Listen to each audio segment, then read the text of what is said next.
programa Canciones Hechas del Viento de la agrupación Yactatá, que el día 29, por favor, les estamos haciendo recordar, no se vayan a olvidar, un evento totalmente espectacular, eventos clase A1 que solamente Yactatá aquí puede presentar para todos ustedes, lanzando su quinta producción discográfica.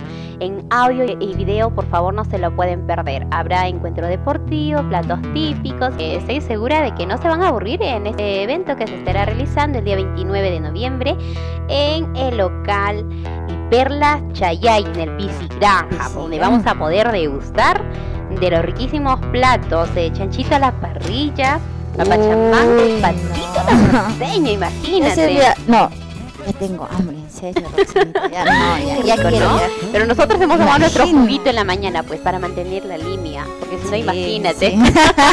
No, pero ese día nada de dieta, rompemos la no, dieta, señor. lo hacemos. Bueno, Carmencita, yo quiero enviarle un saludito muy especial para todos aquellos visitantes acá en la bellísima ciudad de Huamachuco. Sean bienvenidos. Huamachuco los recibe con los brazos abiertos, con la calidez que a nosotros nos caracteriza y somos amables. Les invitamos a visitar nuestros diferentes sitios turísticos. Así que ya lo saben, el día 29 se lanza la quinta producción de Yactatá y además, si quieren seguridad, ahí tenemos la Seguridad Dragón, un equipo totalmente profesional y además brindamos anfitrionas para diferentes eventos.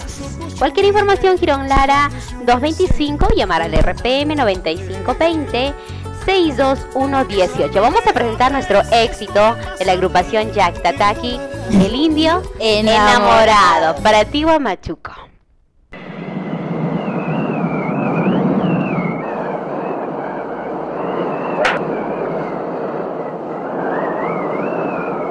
Ay, chacarerita, hija del Señor, fíjate en este indio, mírasme el favor. Fíjate en este indio, mírasme el favor.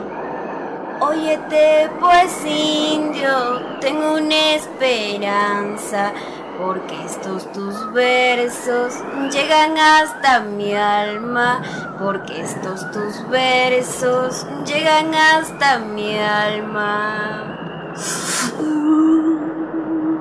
Ay, chacarerita, levántate y no llores, que mis padres serán tus padres y a su junto una familia, que mis padres serán tus padres y a su junto una familia.